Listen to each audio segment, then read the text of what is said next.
नमस्कार भावांनो. स्वागत आहे तुमचं एका नवीन व्हिडिओमध्ये. आणि ह्यावेळेस आपण आहे बँगलोरमध्ये कामानिमित्त. आम्ही इकडेच असतोय. आम्ही म्हणजे मी आणि माझे मित्र. तर थंबनेल बघून तुम्हाला समजलंच असेल की आता आपण कुठं जाणार आहे. तर आज आपण जाणार आहे ईशा फाउंडेशन या ठिकाणी. तिथं जी आदियोगीची जी मूर्ती आहे तर ती आम्ही राहतो या ठिकाणापासून 1 तासाच्या अंतरावर आहे. तुम्ही जर बँगलोरमधून येत असाल तर तुम्हाला 1.5 ते 2 तास लागतात. पण आम्ही थोडं जवळ असल्यामुळं आम्हाला इथून 1 तासाच्या अंतरावर आहे. तर आपल्याला सुरुवातीला जायचे चिकबल्लापूर या ठिकाणी. तर मित्रांनो, मागच्या व्हिडिओ सारखं आपण एक आणि दोघं नाही, तर आपल्यासोबत आपले मित्र आहेत जे इथं माझ्यासोबत काम करतात. माझे रूममेट आहेत. तर खंडेराव, दौलतराव आणि बाबूराव असं यांचं नाव आहे. तर आम्ही सगळे फार्मासिस्ट म्हणून इथं बँगलोरमध्ये काम करतोय गेल्या 1.5 वर्षापासून. 1.5 वर्षानंतर आज पहिल्यांदा असं योग आलाय की आम्ही 4 जण त्या ठिकाणी चाललोय. तर मस्करीचा भाग सोडा, पण याचं नाव आहे ऋतिक. हा सातारचाच आहे. हा रोहित कोल्हापूर आणि हा सुरेश पाखरे. तर मित्रांनो, आता दुपारच्या 3 वाजलेले आहेत आणि आमच्याकडे 2 गाड्या आहेत आणि 2 गाड्यांवरून आम्ही चाललेलो आहे. तर आम्ही आउट ऑफ सिटी असल्यामुळे आम्हाला हेल्मेटची तशी गरज आहे, पण आम्ही घातलं नाही. तुम्ही जर येत असाल तर हेल्मेट सोबत असावं.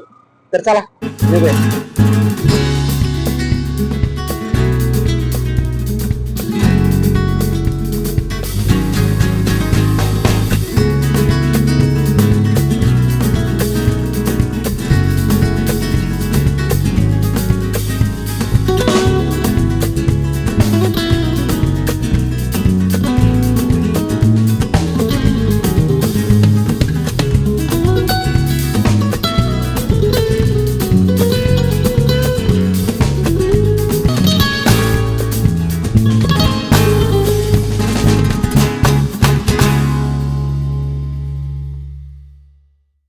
विकी धमाका सेल, विकी धमाका सेल, विकी धमाका सेल. कोणतीही वस्तू घ्या 30 रुपये, 30 रुपये, 30 रुपये. जीसीबी घ्या, ट्रॅक्टर घ्या, गाडी घ्या.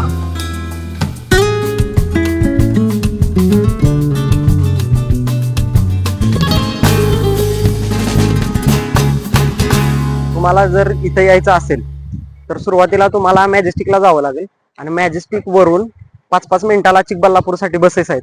तर 2 तास तुमचे जातील त्या प्रवासात. तिथून आल्यानंतर चिकबल्लापूरमध्ये तुम्ही पोहोचल्यानंतर परत इथून तुम्हाला बस चेंज करावी लागणार आहे.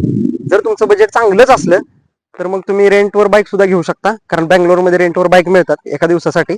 त्या घेऊन सुद्धा तुम्ही या ठिकाणी येऊ शकता. तुम्ही जर फिरण्याच्या उद्देशाने आला तर इथंच जवळ नंदी हिल्स म्हणून एक ठिकाण आहे. तर एका दिवसात तुमचं नंदी हिल्स आणि आदियोगी अशा दोन्ही ठिकाणं तुमची पाहून होऊ शकतात. जर तुमचा यायचा विचार असला तर ही दोन्ही ठिकाणं तुम्ही एका दिवसात म्हटलं तरी बघू शकता.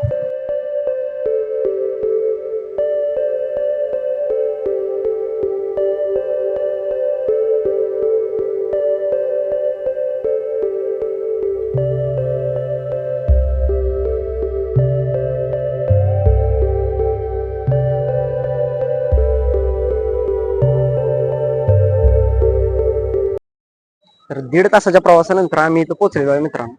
आणि ज्यावेळेस तुम्ही इथं पोहोचता त्यावेळेस सुरुवातीलाच तुम्हाला दगडात कोरलेले एक नागाचं शिल्प तुम्हाला बघायला भेटेल. आणि आजूबाजूला जी लोक आहेत बऱ्यापैकी लोक हे ध्यान करत बसलेले तुम्हाला बघायला भेटते. आता इथून आपण थेट सरळ भगवान शिवाच्या मूर्तीकडे जाणार.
मित्रांनो, आता मागच्या काही दिवसांपूर्वी डॉक्टर आह साळुंकेंचं एक पुस्तक माझ्या वाचनात आलं.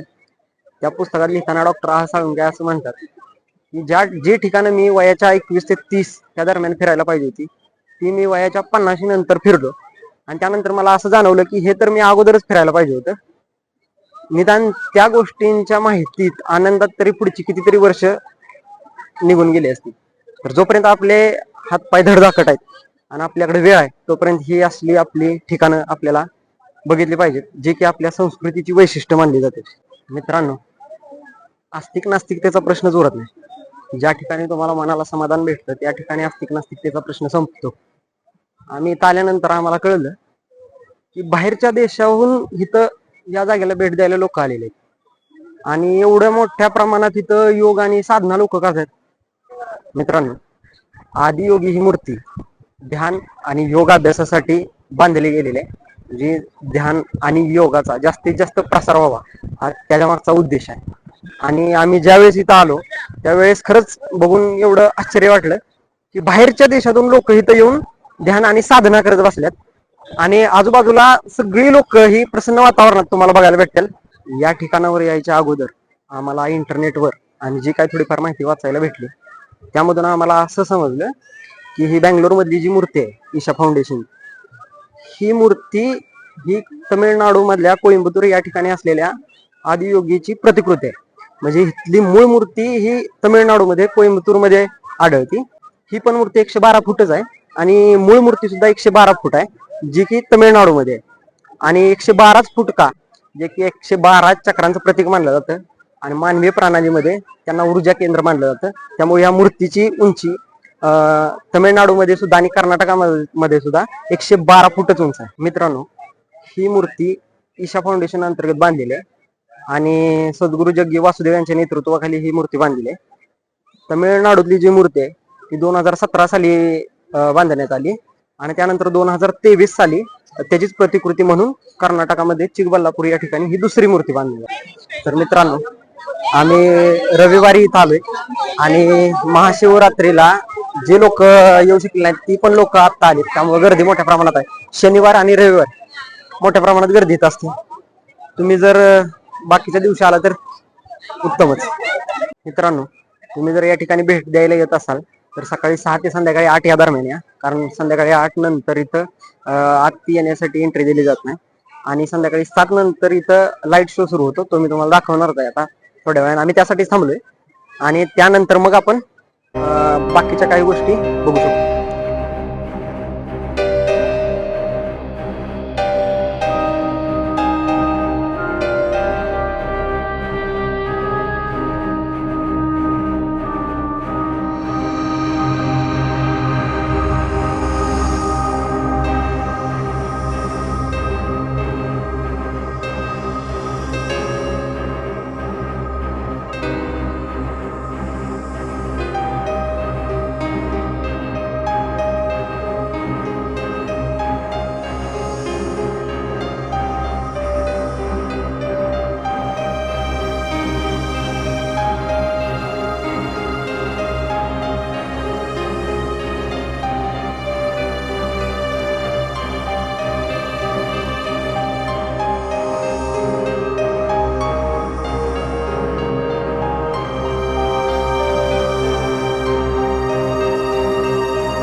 जन्माला काही वैज्ञानिक पुरावा नाही, त्यामुळे आपल्याला ह्या 7 जन्मावर काही विश्वास नाही. मित्रांनो, फिरण्यासाठी जास्त पैसा लागत नाही. आता आमचे चौघांचे मिळून 200 रुपये जाऊन टोटल आमचे 800 रुपये गेलेले आहेत. तर आता हे आमचे मित्र आहे ना, आम्ही आता चाललोय. आता आपण पुढे गेल्यानंतर सविस्तर याविषयी बोलू. तोपर्यंत मित्रांनो, तर आता मी रूमच्या खाली पोहोचलो आणि अंधार असल्यामुळं यायला थोडा वेळ झाला. संध्याकाळी 7 ते 7:15 दरम्यान लाईट शो चालू होतो. तुम्ही बँगलोरमध्ये असला तरी किंवा नसला तरी तुम्ही एकदा तरी हे ठिकाण बघितलं पाहिजे, कारण पूर्ण निसर्ग रम्य वातावरणात त्यांनी एवढी सुंदर मूर्ती बनवली. ती बघणं खरं गरजेचं आहे आणि ती आपण प्रत्येकानं बघितलं पाहिजे. तुम्ही दिलेल्या प्रेमाबद्दल मी तुमचा आभार आहे आणि असंच चांगले व्हिडिओ आपण बनवत राहू आणि तुमच्यासोबत शेअर करू. जोपर्यंत इथं आहे तोपर्यंत इथल्या काही गोष्टी आपण आपल्या यूट्यूब चॅनलच्या माध्यमातून तुम्हाला सांगत राहू. आणि हा विक्या तर तुमच्यासोबत आहेच, तुम्ही पण ह्या विक्यासोबत राहा. तोपर्यंत धन्यवाद, भेटूया पुढच्या व्हिडिओमध्ये. जय शिवराय, जय महाराष्ट्र.